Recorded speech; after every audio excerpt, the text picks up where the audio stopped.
$1.2 million annual salary అంటే 30 కోట్ల రూపాయలు వస్తాయి. కేవలం ఈ లైట్ హౌస్ ని గార్డ్ చేయడానికి. ఈ జాబ్ చేసే ధైర్యం మీకు ఉందా?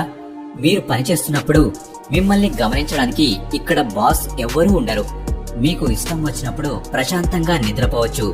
హాయిగా నిద్రలేవండి, వ్యూ ఎంజాయ్ చేయండి, ఫిషింగ్ చేయండి. మీ పని కేవలం లైట్ హౌస్ లో పైన ఉన్న లైట్ సరిగ్గా పనిచేస్తుందో లేదో అని చూడాలంతే. మీరు చేయాల్సింది ఈ పని మాత్రమే. జస్ట్ ఒక లైట్ సరిగ్గా వర్క్ చేస్తుందో లేదో చూడడానికి మీకు 30 కోట్లు దొరుకుతాయి. బట్ అన్ఫార్చునేట్లీ ఈ గుడ్ న్యూస్ ఇక్కడితోనే ముగుస్తుంది. అండ్ బ్యాడ్ న్యూస్ ఏంటి అంటే ఇది ప్రపంచంలోనే అన్నిటికంటే ప్రమాదకరమైన జాబ్, జుమాన్ లైట్ హౌస్ ని గార్డ్ చేయడం. ఎందుకంటే ఇది సముద్రం మధ్యలో ఉంది. మీరు ఈ జాబ్ కోసం సీవీ పంపించే ముందు ఇక్కడ మీతో మాట్లాడడానికి ఒక్క మనిషి కూడా దొరకడని గుర్తుపెట్టుకోండి. అన్ని వైపులా లోన్లీనెస్సే ఉంటుంది. అన్నిటికంటే భయంకరమైన విషయం ఏంటంటే ఈ ఏరియాలో చాలా ప్రమాదకరమైన తుఫాన్లు వస్తాయి. ఇక ఈ తుఫాను వలలు టవర్ మీదకి చాలా మీటర్స్ ఎత్తుకి ఎగసిపడతాయి. ఈ జాబ్ లో ప్రాణాలు పోయే ప్రమాదం కూడా ఉంటుంది. ఈ ఫోటోని రెస్క్యూ ఆపరేషన్ చేస్తున్నప్పుడు తీశారు. ఇక్కడ స్పష్టంగా కనబడుతోంది లైట్ హౌస్ కీపర్ ఏ విధంగా తుఫాన్ వల్ల కిందికి వచ్చేసి ఉన్నాడని. ఒకవేళ ఆ తుఫాన్ వలలు కంప్లీట్ గా లైట్ హౌస్ ని కవర్ చేసేస్తే అతని ప్రాణాలకు కూడా ప్రమాదం వచ్చి ఉండేది. ఇవన్నీ తెలుసుకున్న తర్వాత కూడా ఈ జాబ్ కి అప్లై చేసే ధైర్యం మీకు ఉందా? అయినా ఇలాంటి విచిత్రమైన జాబ్ గురించి విన్న తర్వాత అసలు ఈ లైట్ హౌస్ ని ఎందుకు కనిపెట్టారని మీకు కూడా ఈ డౌట్ వచ్చే ఉంటుంది. అండ్ లైట్ హౌస్ లైట్ ఎప్పుడూ వెలుగుతూనే ఉండడం ఎందుకు అంత ఇంపార్టెంట్? ఈ విషయం తెలుసుకోవాలి అంటే అసలు ఈ లైట్ హౌస్ అనేది ఎలా మొదలైందో తెలియాలి. ఇది ఏన్షియంట్ కాలం నాటి మాట. అప్పట్లో ప్రయాణం చేయడానికి రోడ్స్ గానీ వెహికల్స్ గానీ ఉండేవి కాదు. అయితే ఎక్కువ దూరం ప్రయాణాలు చేయడానికి అన్నిటికంటే బెస్ట్ వే వచ్చేసి వాటర్ వే. కెప్టెన్ మార్షియస్ ఇతను ఒక పెద్ద సేలర్. తను చేసే ప్రమాదకరమైన సముద్ర ప్రయాణాల వల్ల చాలా ఫేమస్ అయ్యాడు. అతనికి ఒక ఇన్సిడెంట్ జరిగింది. ఆ రోజుల్లో షిప్స్ ని చెక్కలతో చేసేవారు. అయితే ఒక రోజు రాత్రి కెప్టెన్ నీటి మార్గంలో చాలా చీకటిగా ఉన్న ప్రదేశం నుండి వెళ్తున్నాడు.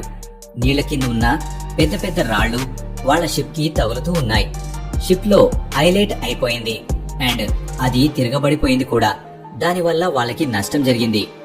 ఈ ఇన్సిడెంట్ తర్వాత కెప్టెన్ మార్షియస్ ఇలాంటి ప్రమాదాల గురించి వాళ్ళని ముందుగా వార్న్ చేసేలా ఈ సమస్యకి ఏదైనా పరిష్కారం ఖచ్చితంగా దొరకాలనుకున్నాడు. ఇక్కడితో ఒక ప్రాబ్లం తెలిసింది.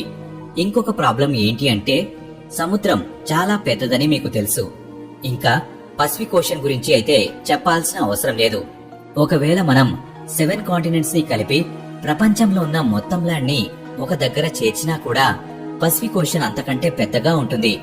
సరే, ఇది వదిలేయండి. ఒకవేళ మనం 5 మూన్స్ ని ఈ ఏరియాలో ఉంచినా అప్పుడు కూడా పసిఫిక్ ఓషన్ ఇంకా పెద్దగానే ఉంటుంది. ఇప్పుడు మీకు అర్థమై ఉంటుంది ఈ సముద్రం ఎంత పెద్దదని. పాత రోజుల్లో సైలర్స్ ఈ ఓపెన్ ఓషన్ లో ప్రయాణం చేసేటప్పుడు నెక్స్ట్ ల్యాండ్ ఎంత దూరంలో ఉందనేది వాళ్లకు తెలిసేది కాదు. కనీసం అక్కడికి ఏ దారిలో వెళ్లాలని కూడా వాళ్ళకి అర్థమయ్యేది కాదు. అలాంటప్పుడు నావిగేషన్ ప్రపంచంలో అన్నిటికంటే పెద్ద ఆధారంగా ఉండేది.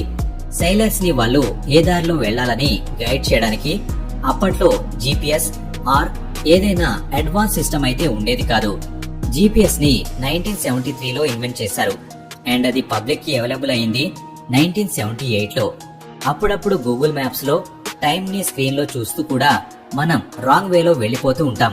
మరి ఆ రోజుల్లో ప్రజలు ఏం చేసేవారు?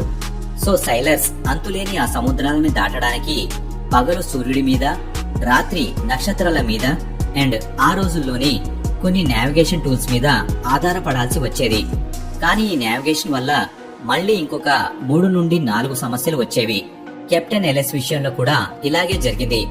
ఆ కాలంలో కెప్టెన్ అతని క్రూతో కలిసి పసిఫిక్ ఓషన్ ని క్రాస్ చేస్తున్నాడు. అయితే రాత్రి ఒక్కసారిగా మబ్బులు కమ్ముకోవడం వల్ల వాళ్ళు ఏ నక్షత్రాల మీద ఆధారపడి దారి కనిపెడుతూ వెళ్తున్నారో అవి కనిపించకుండా పోయాయి. అండ్ సముద్రంలో ఆ ప్రదేశంలో చాలా విపరీతమైన తుఫాను వచ్చింది. దాంతో వాళ్ళు దారి తప్పిపోయారు. తెల్లవారిన తర్వాత చూస్తే వాళ్ళు ఆ ఓపెన్ ఓషన్ లో లాస్ట్ అయిపోయారు. క్రూ దగ్గర తినడానికి గాని తాగడానికి గాని ఏం మిగలేదు. ఆకలి దప్పికలతో క్రూ పరిస్థితి చాలా దారుణంగా తయారైంది. సముద్రంలోని నీరు మనుషులు తాగకూడదని మీకు తెలిసే ఉంటుంది. ఎందుకంటే అవి చాలా ఉప్పగా ఉంటాయి. వాటిని తాగడం వల్ల మనం చనిపోయే ప్రమాదం కూడా ఉంది. సో చుట్టూ నీరు ఉన్నా కూడా వాళ్ళు దాహంతో అలమటించాల్సి వచ్చింది. చాలా మంది క్రూ మెంబర్స్ చనిపోయారు. అతి కష్టం మీద కెప్టెన్ కి ల్యాండ్ దొరికింది. ఫైనల్ గా వాళ్ళు అక్కడికి వెళ్లి ఆగారు. ఇప్పుడు ప్రపంచంలోనే ఫస్ట్ లైట్ హౌస్ తయారవడం గురించి తెలుసుకుందాం. ఈజిప్ట్ లో మెడిటేరియన్ సీతో పాటు ఏన్షియంట్ సిటీ ఆఫ్ అలెగ్జాండ్రియా ఉండేది. అక్కడి రూలర్ పేరు ఫిటామిన్ ద సెకండ్ ఫిలడెల్ఫియాస్. ఆ రోజుల్లో ఇతని కింగ్డమ్ ఈ ట్రేడ్ కల్చర్ కి ఒక ప్రాపర్ హబ్ గా ఉండేది. బట్ ఈ కింగ్డమ్ కి దాని లొకేషన్ ఒక పెద్ద ప్రాబ్లం అయింది. మీరు ఈ ఫోటోని జాగ్రత్తగా గమనిస్తే నగరం ఒడ్డుకు చేరుకోవడానికి ఇక్కడ నుండి వెళ్లాల్సి వచ్చేది. అండ్ దీనితో పాటు ఎన్ని రాళ్లు ఉన్నాయో చూడండి. ట్రేడ్ చేసే షిప్స్ నైట్ టైంలో ఈ మార్గం నుండి వేగంగా వెళ్తున్నప్పుడు నీటి కింద ఉన్న పదునైన రాళ్లకి గుద్దుకునేవి. ఆ షిప్స్ మునిగిపోయేవి అండ్ వాటి కార్గోస్ కూడా ఎలిసిపోయేవి. దీనివల్ల అతని కింగ్డమ్ కి చాలా నష్టం జరిగేది. కింగ్ ఫెటామైన్ తన కింగ్డమ్ యొక్క మెరైన్ ట్రేడ్ రోడ్ సేఫ్టీ కోసం ఆ కాలంలోని ఎక్స్పర్ట్ అండ్ బ్రిలియన్ ఆర్కిటెక్ట్ అయిన సోస్ట్రాటస్ అండ్ స్నిడస్ ని పిలిపించి ఈ సమస్యకి పరిష్కారం కనిపెట్టడం కోసం హెల్ప్ అడిగాడు. ఇద్దరూ కలిసి ఒక అద్భుతమైన ప్లాన్ రెడీ చేశారు. వెలుగు చూపించే ఒక పెద్ద స్తంభాన్ని నిర్మించడం, అది షిప్స్ ని సేఫ్ గా గైడ్ చేయడంతో పాటు నీటి కింద ఉన్న ప్రమాదం గురించి వాళ్ళని వార్న్ కూడా చేసే విధంగా ప్లాన్ చేశారు. సోస్ట్రాటస్ డిటర్మినేషన్ తో పని మొదలు పెట్టాడు. కానీ తను తయారు చేస్తున్నది ఏన్షియంట్ వరల్డ్ లోనే one of the greatest engineering marble అవ్వబోతుందని అతనికి అప్పుడు తెలియదు. The pharos of Alexandria. Alexandria తీరం దగ్గర ఐలాండ్స్ ఆఫ్ ఫారోస్ మీద ఈ లైట్ హౌస్ ని ఏర్పాటు చేశారు. వైట్ మార్బుల్స్ తో నిర్మించబడిన ఈ లైట్ హౌస్ హైట్ వచ్చేసి 384 ఫీట్. దీనిపైన ఒక పెద్ద నిప్పు మండుతూ ఉండేది. ఆ నిప్పుకి నిరంతరం ఆయిల్ ఇంకా చెక్కలు సప్లై చేస్తూ ఉండేవారు. ఈ లైట్ హౌస్ ని వరల్డ్ లోని 7 ఏన్షియంట్ వండర్స్ లో ఒకటిగా కూడా కన్సిడర్ చేశారు. కేవలం దీని సైజ్ వల్ల మాత్రమే కాదు, దీని వెనుక ఉన్న జీనియస్ డిజైన్ వల్ల కూడా ఈ లైట్ హౌస్ ఎంతో అమేజింగ్ గా నిలిచింది. సోస్ట్రాటస్ లైట్ ని ఇంకా ఎక్కువగా పెంచడం కోసం మిర్రర్ అండ్ లెన్స్ సిస్టమ్ ని కూడా రెడీ చేశాడు. దీనివల్ల కొన్ని మైళ్ల దూరంలో ఉన్న షిప్స్ కి కూడా దీని వెలుతురు చాలా ఈజీగా కనిపించేది. లైట్ హౌస్ తయారైందనే వార్త స్ప్రెడ్ అవ్వగానే దూరం నుండి ప్రయాణం చేసే సెయిలర్స్ ఊపిరి పీల్చుకున్నారు. ఇప్పుడు వాళ్ళకి ఈ లైట్ హౌస్ వల్ల అలెగ్జాండ్రియా దగ్గర రాళ్లతో నిండి ఉన్న నీళ్లలో నావిగేట్ చేయాల్సిన అవసరం పడలేదు.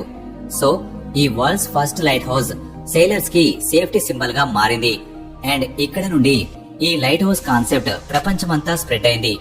స్టార్టింగ్ లో అయితే ఈ లైట్ హౌస్ ని సముద్ర తీరాల దగ్గర నిర్మించేవారు. కానీ కాలం మారే కొద్దీ ప్రపంచం మొత్తంలో ఈ ట్రేడ్ కూడా బాగా పెరగడం మొదలైంది. అందుకే సముద్రంలోని బిజీ ట్రేడ్ రూట్ మధ్యలో నీళ్లకి ఎక్కువ దగ్గరలో ఉన్న రాళ్లు అండ్ ఏ రాళ్ల వల్ల అయితే షిప్స్ కి ఎక్కువ ప్రమాదం ఉందో, వాటిని ముంచేసే అవకాశం ఉందో అలాంటి ప్రదేశాల్లో కూడా లైట్ హౌస్లు కట్టడం మొదలు పెట్టారు. ఈ కారణం వల్లే సముద్రం మధ్యలోని డిఫరెంట్ లొకేషన్స్ లో మీకు ఈ లైట్ హౌస్లు కనిపిస్తూ ఉంటాయి. మొదట్లో ఈ లైట్ హౌస్ల పైన నిప్పు మండుతూ ఉండేది. కానీ అన్నిసార్లు చెక్కలు, ఆయిల్ ఇంకా కోల్ ని యూజ్ చేయడం ఐడియల్ సిచ్యువేషన్ కాదు. దీని తర్వాత candles, gas lamp and oil lamps వచ్చాయి. బట్ నిప్పు వెలుగు అంత బ్రైట్ గా ఉండేది కాదు. ఎప్పుడైతే ఎలక్ట్రిసిటీ ప్రొడ్యూస్ అవ్వడం అండ్ లైట్ బల్బ్ ఇన్వెన్షన్ జరిగాయో అప్పటి నుండి ఈ లైట్ హౌస్లు కూడా ఎలక్ట్రిక్ బల్బ్స్ కి షిఫ్ట్ అవ్వడం మొదలైంది. ఎందుకంటే వీటి నుండి వెలుగు ఎక్కువగా వస్తుంది. అయినా లైట్ హౌస్ ఈ లైట్ ని మైళ్ల దూరం వరకు ఎలా రిఫ్లెక్ట్ చేసేవి? దీనికి ఆన్సర్ ఈ లెన్సెస్. 1800 వరకు ఈ రిఫ్లెక్టర్స్ ని లైట్ సోర్స్ కి వెనకాల పెట్టేవారు. కానీ ఆ రోజుల్లోని ఇంజనీర్స్ కి ఒక విషయం తెలిసింది. ఒకవేళ మనం లెన్స్ ని లైట్ కి ముందు పెడితే లైట్ ని ఇంకా ఫోకస్ అయ్యేలా చేయవచ్చని. కానీ ఇందులో ఉన్న ప్రాబ్లం ఏంటి అంటే లెన్స్ ఎంత లావుగా ఉంటే లైట్ కూడా అంతే తక్కువగా వస్తుంది. అప్పుడే ఫ్రెంచ్ ఫిజిసిస్ట్ అండ్ ఇంజనీర్ అయిన ఫ్రెస్నెల్ ఒక అద్భుతమైన సొల్యూషన్ తో వచ్చాడు. అతను లెన్స్ ని కొంచెం మోడిఫై చేశాడు. దాని డిజైన్ ని ఏ విధంగా చేశాడంటే మొత్తం లైట్ అంతా కూడా ఒకటే పాయింట్ మీద ఫోకస్ అయ్యేది. ఈ విధంగా స్ప్రెడ్ అయి ఉన్న లైట్ ని ఒక సింగిల్ డైరెక్షన్ లో పంపించవచ్చు. ఈ రోజు మోస్ట్లీ లైట్ హౌసెస్ లో ఫ్రెస్నెల్ లెన్సెస్ నే యూజ్ చేస్తారు. ఈ ఇన్నోవేషన్ లైట్ హౌస్ ని రెవల్యూషనైజ్ చేసేసింది అండ్ లైట్ ని మైళ్ల దూరం నుండి కూడా సులభంగా చూడవచ్చు. సో ఈ విధంగా ఈ లైట్ హౌసెస్ సాయంతో షిప్స్ లో ప్రమాదాల గురించి ఈజీగా తెలిసిపోతుంది. అయితే వీడియో స్టార్టింగ్ లో నేను మీకు చెప్పిన జాబ్ జుమాన్ లైట్ హౌస్ లో ఉన్నందుకు మీకు 30 కోట్లు వస్తాయని, మీరు కేవలం లైట్ హౌస్ లో లైట్ వెలుగుతూ ఉందా లేదా అని చూసుకుంటూ ఉండాలని. ఇప్పుడు మీకు కూడా ఈ జాబ్ చేయాలని ఇంట్రెస్ట్ ఉందా? కామెంట్స్ లో చెప్పండి. ఈ లైట్ హౌస్ ని ఏన్షియంట్ టైమ్ లో తయారు చేశారు అండ్ ఇది ప్రపంచం మొత్తంలోనే మెరైన్ ట్రేడ్ సేఫ్టీని రెవల్యూషనైజ్ చేసింది. ఇది ఏన్షియంట్ రాజు వైపు నుండి పడిన ఒక మంచి అడుగు.